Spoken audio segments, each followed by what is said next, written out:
నాకు ఒక పొద్దవ్వ మా ఆయనకి ఏం చెప్పినా చాయ్ తాగుతా 4 బిస్కెట్ల పొడలు తీసుకురా అంటే 4 బిస్కెట్ల పొడలు తీసుకొని వచ్చిండు. 4 వేసుకొని తిన్నావా చాయ్లా? 4 వేసుకొని తిన్నాక 12 అవుతుందో లేదో కడపంతా ఆగమాగం సుర అవుతుంది. ఇవాళ ఒక పొద్దు కదా కడపంతా సుర అవుతుందని ఆయనతో 3 రకాల కూర వండిన, పప్పు వేసిన, చారు చేసిన, ఆలుగడ్డ టమాటా వండిన.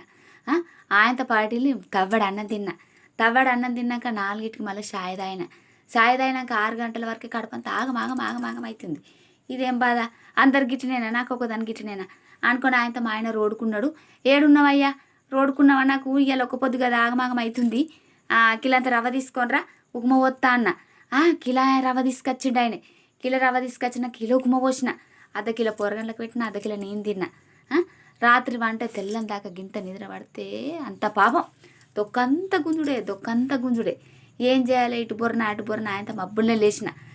లేచి మా ఆయన లేపిన, లేవు నాకు తెల్లం దాకా నిద్ర పట్టలేదు, కేంద్రంలో చెంబడి పాలు తెత్తు లేవు, ఆ పాలు తాగదాకా నా పానం తొవ్వలబడదే అంటే. ఇక మా ఆయన అంటాడు మబ్బుల్నే, నీ ఒక్క పొద్దున నడాల నాకు ఇదే గోస్తుందేమే, ఏం ఒక పొద్దు పడతావే, ఒక పొద్దున నా పానం తింటావు నువ్వు ఒక పొద్దు పట్టక నన్ను ఆగం చేయకంటాడు. చూసినావా అవ్వ మా ఆయన కథలు ఎట్లునే.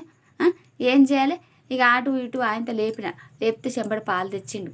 చెంబడి పాలు తాగితే అప్పుడు పానం తొవ్వలబడ్డదబ్బ.